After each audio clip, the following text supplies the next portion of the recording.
waited an eternity for this. It's over, Prime. Hello les petits amis, ravi de vous retrouver en ce début de semaine. J'espère que votre week-end s'est bien passé et que vous en avez surtout bien profité. Alors pour cette nouvelle revue Transformers, nous allons découvrir ensemble le petit McFantoys 48 Ultramanus, en hommage donc à notre guerrier Autobots. Voilà, donc sans perdre de temps, je prends tout de suite la parole et découvrons ensemble de quoi il en retourne. Ouais, bonne revue les mecs. Et passez un bon moment avec ce bien chouette petit père. Allez, moi je vous dis à tout à l'heure. Tchuss. Poum, poum, poum, poum, poum, poum, poum, poum, poum. Et pour celles et ceux qui n'auraient donc pas vu mon précédent unboxing, voici une petite présentation de notre boîte. Plutôt très bien réalisé, l'artwork est vraiment de toute beauté. Voilà, donc on nous indique qu'il s'agit bien donc du numéro 48 de chez McFantoys, le City Commander version 2.0 Ultra Magnus. Oui. Sur la tranche latérale droite, nous retrouvons donc notre guerrier Autobots, voilà, sous sa forme bots. Et voilà, dans toute sa splendeur. Sur la tranche latérale droite, un aperçu donc du produit commercial, donc sous sa forme véhicule. Voilà, le petit Ultramanus typé génération 1. Et au dos de la boîte, là encore, d'autres informations, d'autres photos commerciales, cette fois-ci du mode robot, donc avec son arme. On nous indique également donc qu'il a le compartiment de la matrice du pouvoir et du commandement. Et puis donc ici, voilà, un petit extrait du dessin animé en photo. Et nous retrouvons en toute logique la notice.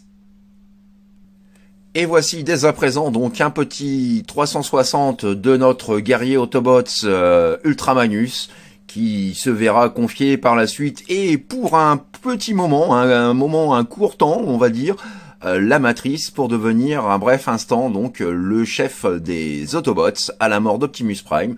Voilà un petit peu donc notre Ultramanus sous sa forme génération 1. Et attardons-nous d'un peu plus près donc sur les quelques détails qui viennent habiller de façon très sympathique donc notre petit Ultramanus. Donc on y retrouve bien entendu la même cabine que Optimus Prime. Voilà, donc nous avons également des petites finitions sympathiques, à savoir donc le pare-brise en noir avec les essuie-glaces donc en gris métallique foncé. La calandre radiateur est-elle en silver, le pare-choc en rouge avec un petit liseré gris, les phares en gris métallique foncé. Sur la tranche latérale, nous retrouvons donc la continuité de la bande caractéristique d'Ultramanus. Pas mal de petits détails, gravures et sculptures plutôt très bien réussis. Les symboles Autobots que j'ai rajoutés. Les mythiques lance-roquettes donc de notre combattant.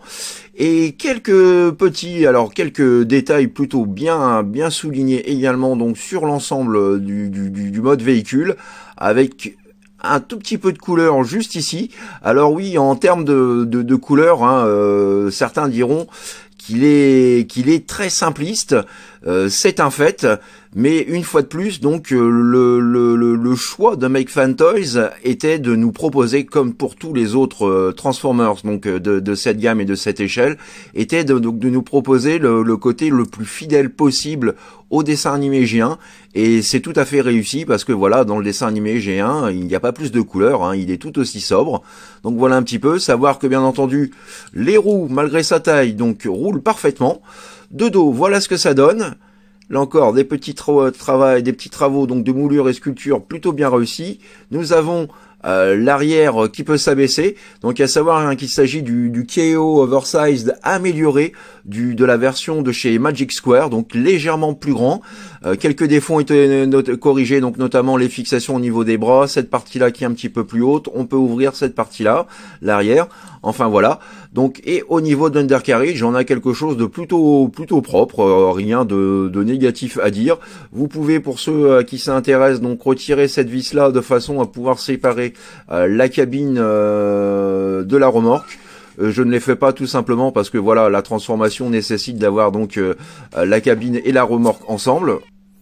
Et nous avons par contre donc le syndrome de la tête visible. Alors même si celle-ci est retournée, on aperçoit quand même donc l'arrière du casque d'Ultramanus. Voilà, donc véhicule très propre et comme je vous dis donc qui roule parfaitement bien. Petite photo de famille et comparatif donc auprès de la version cybertronienne d'Ultramanus, donc réalisée par Iron Factory, un très très bon fabricant donc également dans les Transformers typés Legend Class Masterpiece entre guillemets. Voilà, très très belle réalisation hein, que j'ai eu l'occasion donc de présenter il y a quelques années. Petit comparatif donc auprès de son frère de combat Optimus Prime, donc la version Jinbao que je vous ai également proposé il y a quelques temps. Voilà, donc on peut voir tout de suite, hein, ça saute aux yeux que en termes d'échelle, et bien qu'il soit donc à l'échelle oversized par rapport au Magic Square, alors je n'ose imaginer ce que donnait le Magic Square, on voit tout simplement que cette version d'Ultramanus est toute rikiki. Voilà, il y avait un choix à faire et comme Meg Fantoy sait que en général les fans exposent majoritairement donc leurs Transformers sous la forme robot, du coup bon autant en véhicule ça fit pas trop, autant en mode robot vous verrez que là on a quelque chose quand même de plus cohérent. À savoir également que malgré donc le fait qu'il soit légèrement oversized par rapport au Magic Square et voilà qu'il y ait des modifications, malheureusement en prenant le plus petit de mes Legends Class de type Masterpiece, donc là en l'occurrence le New Age Jazz, on constate malheureusement qu'il est impossible hein, de faire rentrer Jazz à l'arrière du véhicule, hein, encore une fois même si on le met donc sur le toit. Et en termes d'échelle, là encore, voilà ce que ça donne.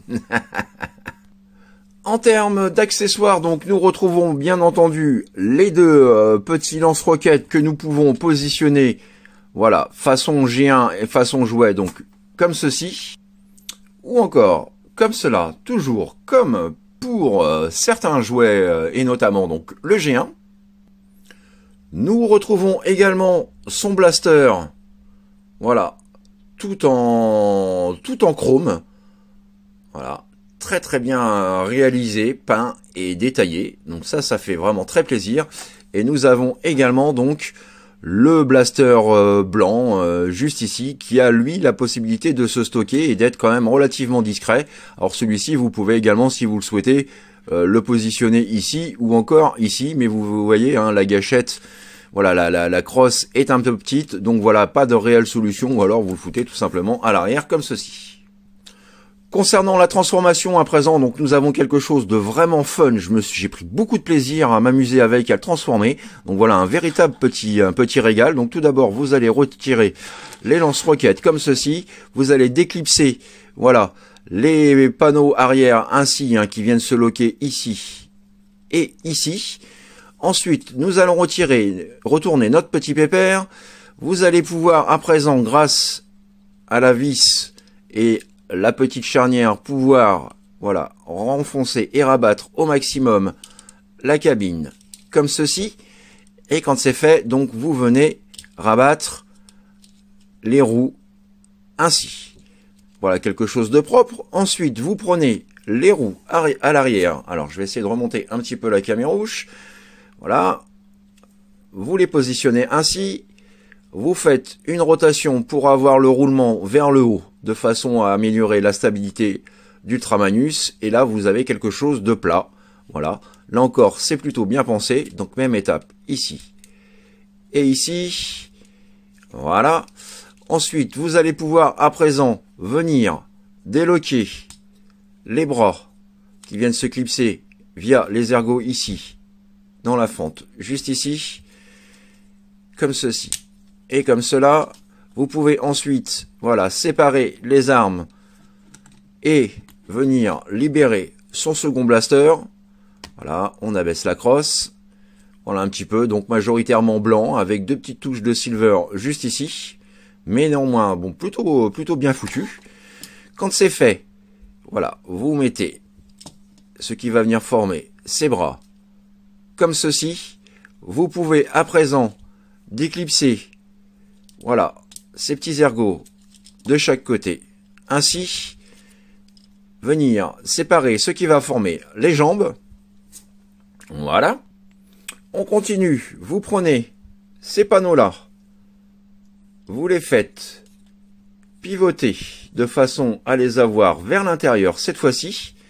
Et quand c'est fait, vous repliez le tout sur lui-même. Vous pouvez à présent faire basculer le bas de la jambe d'Ultramanus et vous avez l'ergot qui va venir se loquer juste ici. Voilà, et du coup, on a quelque chose de très propre avec la petite touche de peinture apparente à l'intérieur de la jambe. On rabat le tout, on loque une fois de plus l'ergot ici, comme ceci, et voilà pour la première jambe.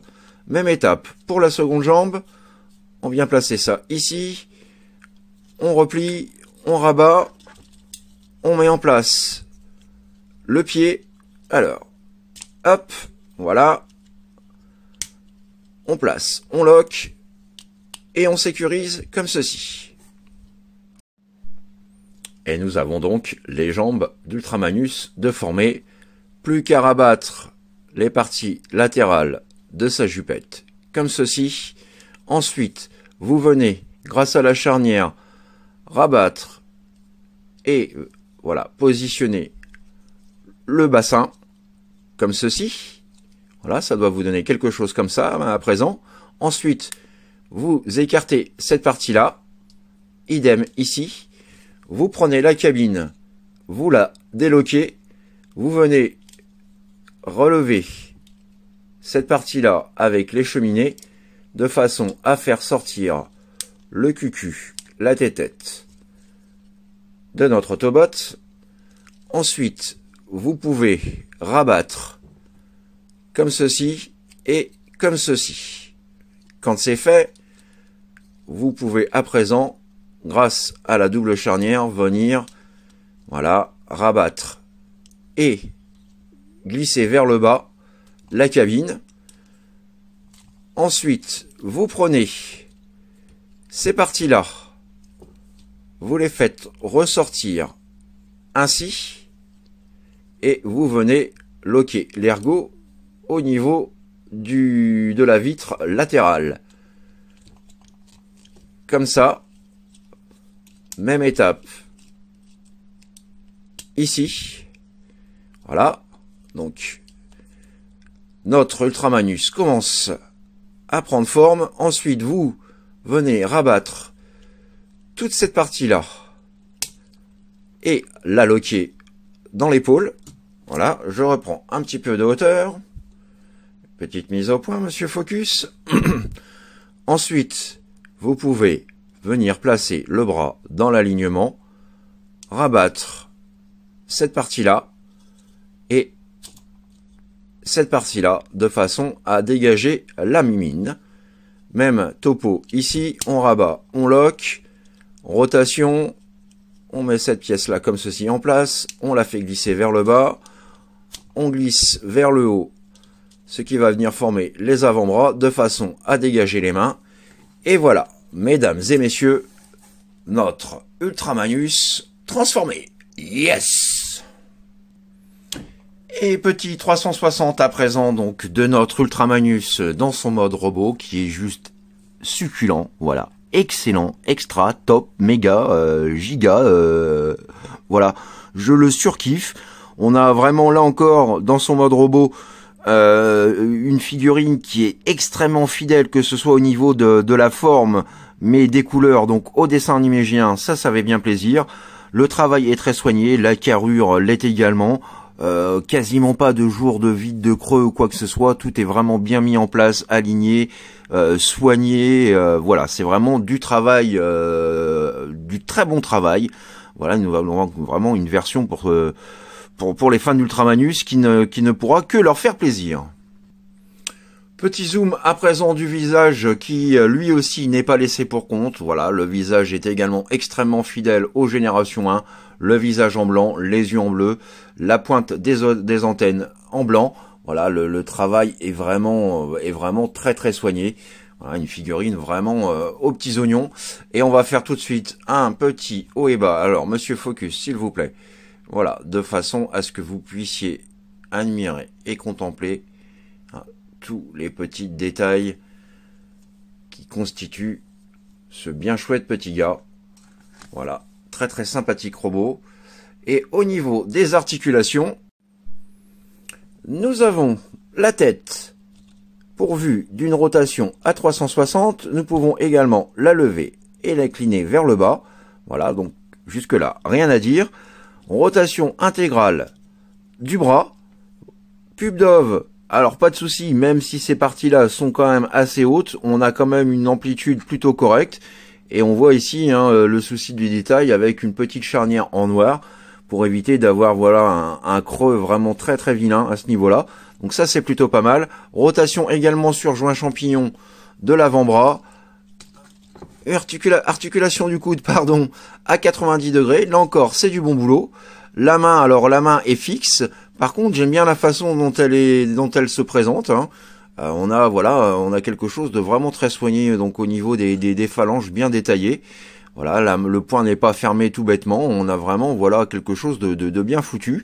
Le bassin est pourvu d'une articulation à 360, mais grâce à la charnière qui se trouve juste ici, vous pouvez également donc voilà le pencher derrière, en avant. Ça c'est vraiment excellent.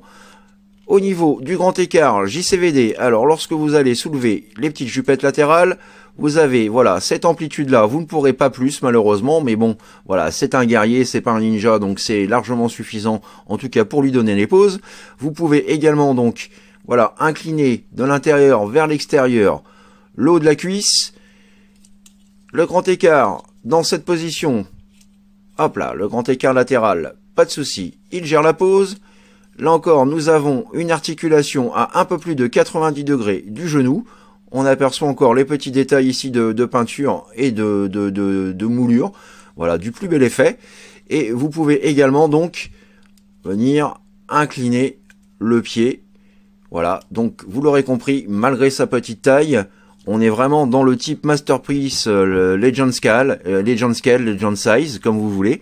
Donc vraiment, voilà, très très bien articulé, de quoi se faire super plaisir et lui donner donc de nombreuses poses. Et on a bien sûr donc un petit gimmick qui reprend bien entendu donc le principe du G1. Vous soulevez cette partie-là, vous écartez ces panneaux-là de l'abdomen et nous avons donc le compartiment de la matrice. Alors là encore, je vais essayer de faire un zoom qui là encore est très très bien détaillé, tout en gris métallique foncé, avec donc la petite matrice juste ici, qui peut bien évidemment donc se retirer. Alors avec mes gros doigts, on va voir si j'y arrive, mais c'est pas gagné d'avance, parce qu'une fois qu'elle est mise en place, ouais. Alors, hop, hop, voilà. Et donc, la petite matrice. Alors là, pour faire un focus, ça va être plus coton. Voilà un petit peu, donc, voilà, avec du gold et du chrome. Donc vraiment de toute beauté.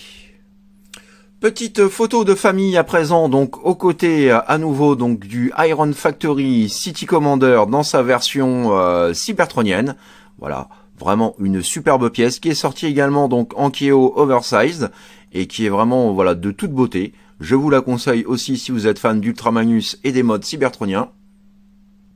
Et pour conclure, petite photo de famille de deux figures emblématiques Autobots, donc de l'univers Transformers. Wouhou! Et vous noterez que cette fois-ci, en termes d'échelle, on a, même si c'est pas encore voilà le top ultime, on a quand même quelque chose de bien plus correct. Moi personnellement, ça me convient très très bien, donc je suis très satisfait. Mais voilà, en termes de carrure, Optimus plus large qu'Ultra Magnus, voilà. C'est pas encore ça, mais bon, c'est déjà beaucoup mieux. Voilà les petits amis, c'est ainsi que s'achève donc ma revue du jour consacrée au MechFan Toys 48 Ultra Magnus, aka bien entendu Ultra Magnus Génération 1. J'espère que cette revue vous a plu, vous a permis donc de découvrir une figurine que je ne peux bien entendu que vous conseiller. Elle était au départ, alors moi je l'avais trouvée au départ chez un de mes vendeurs AliExpress à 13 €, avec les frais de port, avec les bons, avec les coupons réduction, avec le fait que j'avais demandé pas de boîte et que finalement donc il m'a compté pas de boîte mais il me l'a quand même mise. Enfin, en tout cas, moi, ça m'est revenu à 7 €. Donc voilà, que dire, à 7 €, c'est vraiment une superbe affaire que je ne peux que vous conseiller. Voilà, donc je vous donne rendez-vous, si tout va bien, demain ou après-demain, donc pour un nouvel unboxing de colis surprise, je ne vous en dis pas plus. Et puis nous nous retrouvons bien entendu donc en fin de semaine pour une revue inédite. Voilà, donc d'ici là, bonne semaine, profitez bien, plein de courage. Et quoi qu'il en soit, faites ce que vous avez à faire dans l'amour, dans la joie et dans la bonne humeur. Allez, plein de bisous les petits amis. Bye bye, tchuss. Et merci aux nouveaux abonnés qui sont venus rejoindre ma petite famille. Et merci toujours aux plus anciens qui sont toujours là, fidèles au poste. Ah ouais. Ultrol. Magnus. Ouais. Tu parles d'un nom. Ça doit pas être facile à porter tous les jours. Hein? Qu'est-ce que t'en dis? Bien, je crois que tu es mieux placé que quiconque pour en parler. Comment ça?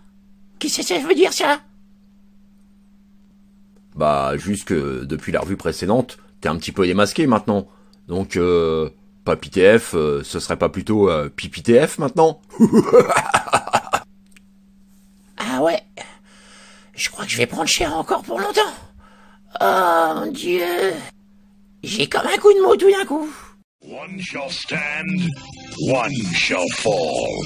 Why throw away your life so recklessly?